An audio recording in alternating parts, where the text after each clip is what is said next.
5 nipis wam. Teh tarik 2. Acung dah. Teh limau ais. Teh 5 peng.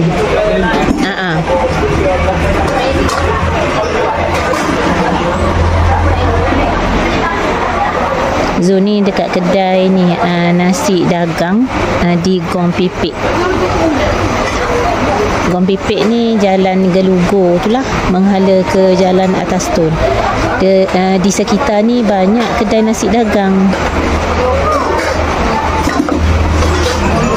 Kena order nasi sendiri, lepas tu pergi duduk cari tempat, lepas tu datang pula order air, beratur lah dekat air, beratur dekat nasi. Yang depan Zul ni air limau suam, limau nipis. Lepas tu Zul order air teh limau pink. Lepas tu teh tarik.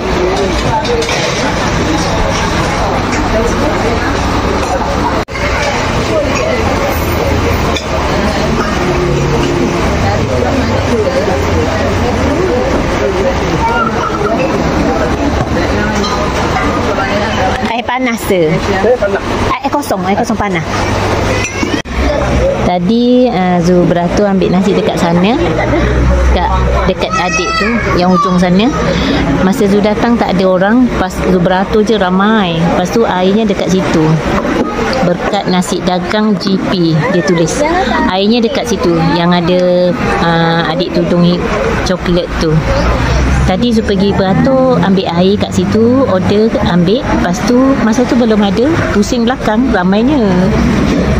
Tiba-tiba je. Okey, ini nasi dagang. Zul order nasi dagang. Ambil sutir kenyek-kenyek.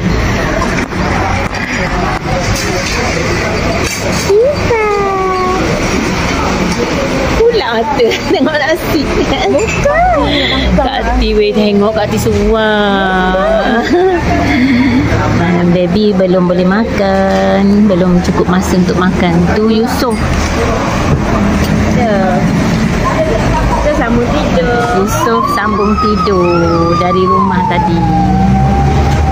Acu cuti hari ni. Tadi sakit kepala, tu dah bagi makan ubat. Lepas tu ajaklah datang sini.